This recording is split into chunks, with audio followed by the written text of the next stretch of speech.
Venez faire un tour dans un monde dans lequel le temps remplace l'argent. Depuis 2002 au Québec, un concept rassemblant quelques 8000 personnes passe outre la monnaie pour construire un système d'échange de services entre particuliers basé sur un compte d'heures. C'est l'accorderie. Le président du réseau des accorderies du Québec nous présente les buts de cette structure.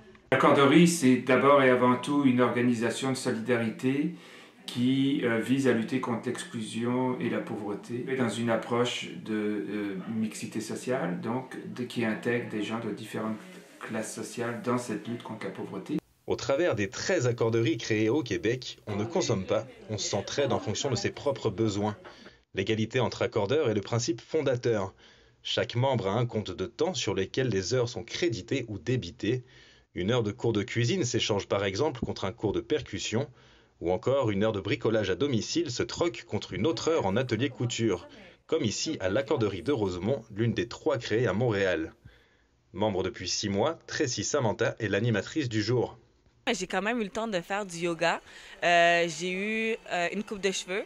J'ai eu des cours de dessin, cours de peinture, entretien ménager aussi. Il y a un monsieur qui m'a aidé à construire un petit meuble.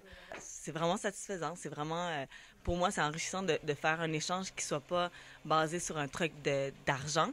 Fort de son succès à caractère social et solidaire, le concept vecteur de plus de 1000 activités séduit s'exporte pour la première fois en 2011 et un coup d'essai à Paris. Depuis, pas moins de 25 associations ont été montées dans le pays, une première expansion qui est en passe de conquérir de nouveaux territoires. Depuis 2011, on a eu plus de 220 demandes de 4 continents.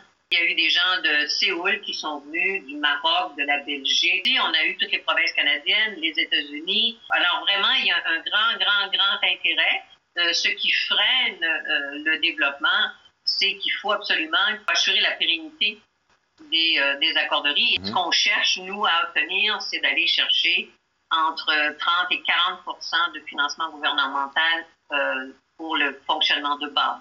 Un appel au pouvoir public pour qu'il consacre du temps et de l'argent à cette pépinière d'inclusion sociale.